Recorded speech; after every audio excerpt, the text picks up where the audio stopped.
YouTube, how's it going? The Goat House is back with another 7-round NFL mock draft. This one is for the LA Chargers, who have a pick in each round of the upcoming draft.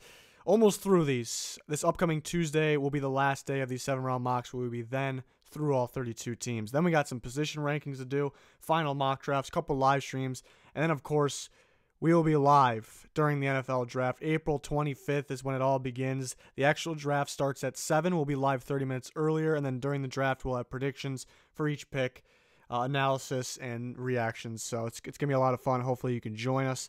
Subscriber goal, it's at 20K. Please subscribe if you haven't yet. Click the like button, notification button, and follow our Twitter. Link in the description for that. To the Chargers. I like some of the fits I gave the Chargers here. The first one here is Jerry Tillery, defense lineman from Notre Dame. And, his name's starting to get it's starting to heat up, really. It's getting thrown out there more. He can go even earlier in this, later than the first, but I think this is very realistic here late in the first round. And it's tough. It's tough to predict what the Chargers what type of D lineman they need, because they always kind of go for that run stopper, but I think a guy like Tillery, who could stop the run, but he's a pass rushing D lineman, I think Tillery would fit perfectly. Maybe that's just my opinion, but Meebane's at the nose tackle spot, so Tillery would go to the D tackle spot, and they haven't really had anybody there that can really get after the quarterback that well, so Tillery would just make that defense that much better. And I don't think the Chargers have any giant needs other than a D tackle. They could use a right tackle for the future as well. But other than that, pretty complete team. Obviously can contend now. So I like Tillery a lot for that team. It makes a lot of sense. We'll see if they do it. Maybe they'll like more of a Dexter Lawrence type. I think he's more of the nose tackle guy. But, Meebane's not going to be around for forever as well. So, I mean, that would make sense too. But Tillery, I think, just upgrades that defense instantly, brings a different, just another element to the game of that defense. So I would like it very much.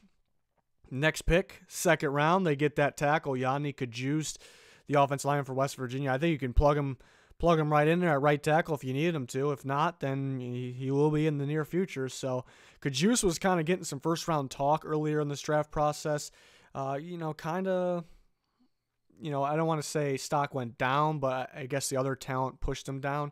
But a very good blocker. He did get hurt towards the end of the year. I think maybe that's what did it. But even after that, people were talking about first round. But I think that's just based off how he played before he got hurt, which was at a very, very high level. So I would like this pick here in a second. He definitely could be there now that, he's kind of dropped a little bit. But very good talent there.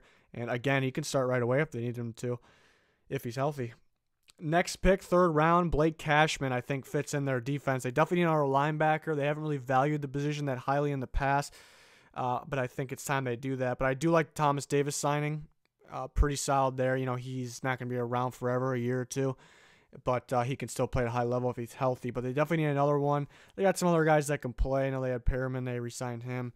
But Cashman is an instinctive high motor guy, so knows how to get in the backfield and stop a run play for negative yards. So and he can cover. So Cashman could be good in that Chargers defense here in the third round. Could potentially be a late second round guy.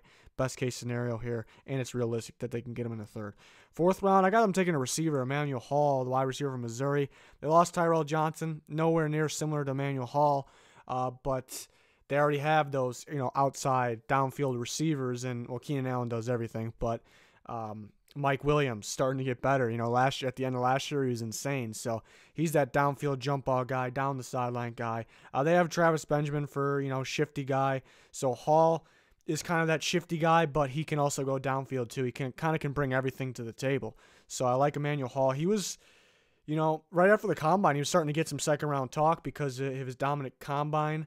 I think that's just the combine kind of overhyped just a little bit. I think he's very good, but, we know how it is right after the combine. So I thought really it was more of a third rounder, which realistic that he could go third still, but there was some slight injury concern apparently. We'll see how that affects him. So I do think it's realistic they can get him in the fourth, but again, he could go in the third. Athlete, that's for sure. Fifth round, Sharif Miller, defensive end from Penn State, not getting talked about enough. Very solid defensive end, very solid pass rusher.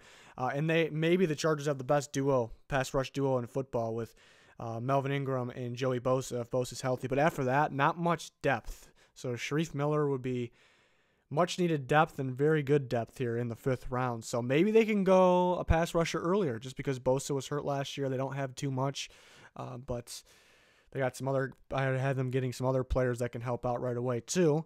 But next pick, which is the 6th round, Lucas Dennis, Boston College free safety. So could be they have a few safeties that can play, and then they got Derwin James, who, yeah, that's kind of an insult just saying he can play.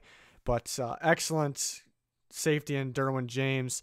He does it all too. But the thing that stands out, he stops the run pretty much better than any safety.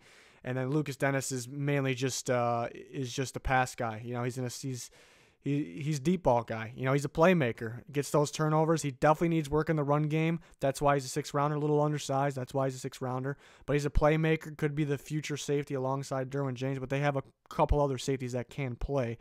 So it's not like they need instantly a guy in there. So that's why Dennis makes sense here. And then the last pick here is a corner because they need corner depth. And Rashad Fenton, another guy that's not getting talked about enough. I think this is a 7th round sleeper.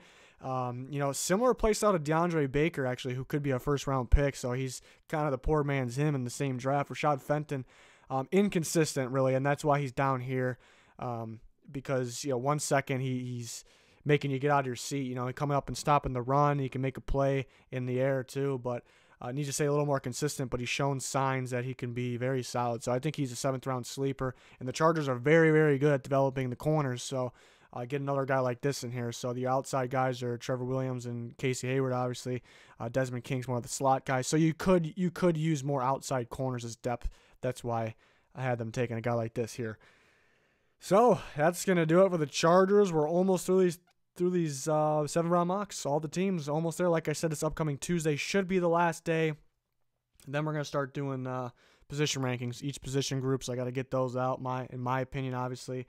We're going to do every year I do a trade scenario video, basically just a bunch of trades that I think could happen in the NFL draft with exact details and final mock drafts, couple live streams with the other guys before the live stream of the draft. So a lot we got going on here at the Goat House leading up to the draft, during the draft, and even after the draft with grades and winners and losers.